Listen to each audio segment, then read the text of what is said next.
이게 생각보다 엄청 깊어요. 이게 제가 알기로는 처음에 착공 신고를 받을 때 지하 1층, 지상 2층 규모라고 했는데 지금 딱 육안으로 보기에도 지하 1층이 아니라 거의 지하 뭐 2, 3층 같아 보이네요.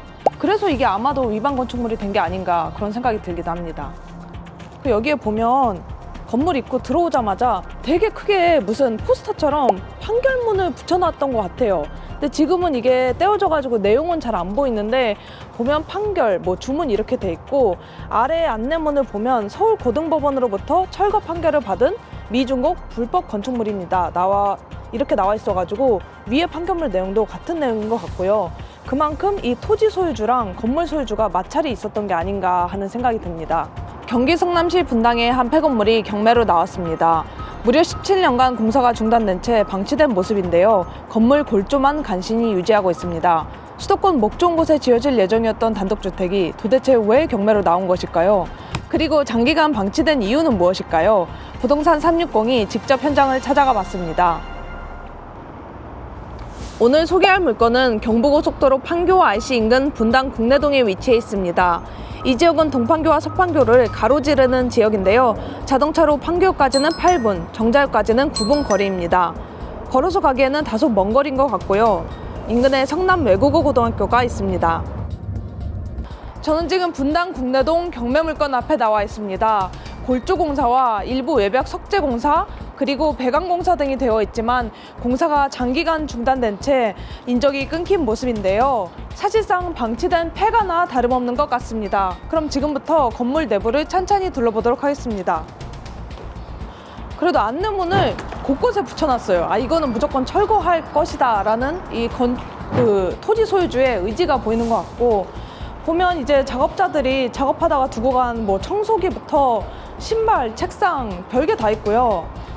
정말 이게 공사가 중단된 지 제가 추측하기에는 5년에서 10년이 지난 것 같아서 사실상 폐건물 같은 모습입니다. 이 물건은 토지를 제외하고 지상 건물만 매각하는 강제 경매입니다. 2007년 착공 신고 후 완공되지 못한 채 공사가 중단된 상태입니다. 지하로 한번 가보실까요? 이게 벽에 손을 대기만 해도 이게 먼지가 묻어나고요. 그만큼 오래된 게 느껴집니다. 잡초가 엄청 난 걸 보면 관리가 안 된 채 정말 오래 버려진 것 같아요.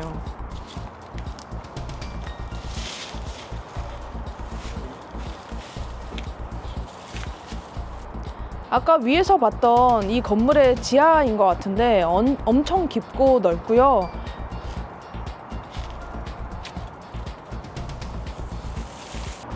감정가가 4억 8,400만 원에 책정됐으나 1차 매각에 실패하면서 최저 입찰가가 3억 3,900만 원까지 떨어졌습니다. 2차 매각일은 6월 10일에 예정돼 있습니다. 전문가들은 토지와 건물을 일괄 매각하지 않고 하나만 매각할 경우 절름발이 물건이라고 부르는데요. 그 중에서도 토지가 아닌 건물만 매각하는 경우는 흔하지 않다고 합니다. 이러한 특수물건 응찰을 고려하기에 앞서 꼭 따져봐야 하는 것이 있다고 하는데요. 이번 물건처럼 땅 주인과 건물 주인이 다른 경우 법정 지상권 성립 여부를 가장 먼저 확인해야 한다고 합니다. 토지 지금 소유자가 경매에서 제외된 땅 주인이 따로 있잖아요. 네. 그래서 이제 이분이 법적으로는 건물을 철거할 수 있는 권한이 있거든요. 그래서 현재 건물이 법정 지상권이 성립되는, 정확히는 이게 이제 관습상 법정 지상권이라고 하는데, 네. 그러려면 토지와 건물의 소유자가 지금 현재 시점에서 동의를 해야 되거든요. 네네. 이제 물론 이건 이제 등기부등본을 통해서 쉽게 확인을 할 수는 있을 테고, 그래서 전제 조건이 이 물건은 관습상 법정 지상권이 성립한다는 전제에서 제3자가 낙찰을 받아야 된다라는 거고, 제3자, 토지주가 아닌 제3자가 응찰할 때는요. 네. 그래서 제가 보기에는 아마 이 물건은 여러 번 떨어질 것 같아요. 문제는 법정 지상권이 성립하지 않는 경우입니다. 땅 주인이 건물 소유자를 상대로 건물 철거를 요구할 수 있습니다. 이 건물의 경우 법정 지상권을 인정받지 못할 가능성이 매우 높다는 게 전문가들의 설명입니다. 법정 지상권 요건이 이제 따로 있는데 지금 토지하고 건물 소유자가 다르거든요. 그러니까 이거를 낙찰을 받는다고 해서 법정 지상권이 성립될 가능성이 거의 없습니다. 그리고 지금 현황 조사, 그러니까 이제 감정 평가서 사진을 보더라도 유리창을 보면은 유리창에 이런 사진이 있거든요. 본 건물은 철거 판결을 받은 불법 건축물입니다. 이렇게 나와 있어요. 예, 그래서 이거는 낙찰을 받는다 하더라도 나중에 건물이 철거될 수 있다라는 걸 꼭 알고 있어야 하는 거죠.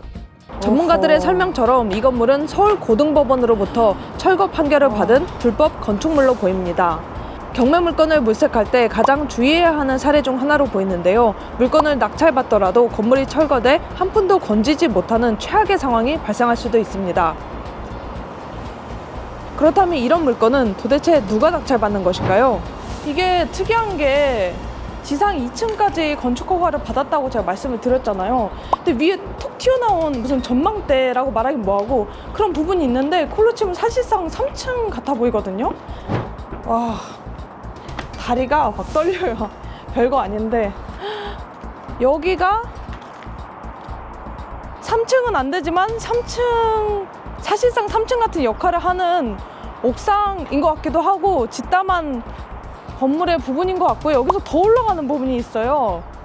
이게 직접 와보니까 조금 아까운 것 같긴 해요. 왜냐면 거기에서 보면 그냥 저는 단독주택 2층 규모 작은 단독주택이라고 생각을 했는데 실제로 와보니까 사무실로 써도 될 정도의 규모고 정말 크고 이게 지어졌다면 아 그냥 하나의 빌딩 같은 역할을 했겠구나 그런 생각이 들고요. 그리고 이런 이유 때문에 건축 허가를 받지 못한 게 아닌가 생각이 들어요. 이게 아마 이런 부분 때문에 그 준공을 못 받을 수도 있어요.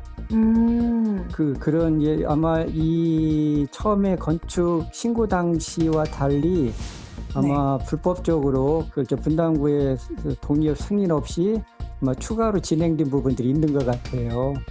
그러면 이 부분을 원상복구하지 않으면 사용 승인을 받을 수가 없겠지. 원상복구한 건 철거를 전제하는 거잖아요. 네. 그래서 그런 부분들을 꼼꼼히 확인할 필요가 있겠네요.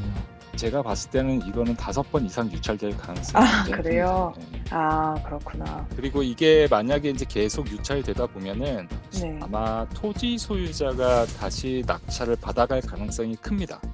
그러니까 이제 일단은 철거될 위기에 있는 건물이기 때문에 이런 거는 아무도 못 들어가거든요. 그러면 네. 이제 나중에 저가에 이제 토지 소유자가 낙찰을 받으면 온전히 이제 토지와 건물 소유자가 일치하게 되는 거니까 뭐 네. 건물이 아직 미준공 상태이긴 하지만 나중에 이제 준공을 시키고 토지와 건물을 다 활용할 수 있는 거죠. 다른 사람한테 매각할 수도 있는 거고 네. 그런 식으로 이제 진행되는 경우가 있어서 이거는 다른 사람들 이해관계인이 아니면은 조금 접근하기가 힘든 물건이죠. 이처럼 부동산 경매에서 법정 지상권은 꼭 짚고 넘어가야 할 개념으로 보입니다. 토지나 건물 중 하나만 매각하는 경우 법정 지상권을 다툴 여지가 있기 때문에 꼭 주의해야 할 것으로 보입니다. 오늘 부동산 360은 여기서 마치도록 하겠습니다. 구독과 좋아요 꼭 눌러주시고요. 감사합니다.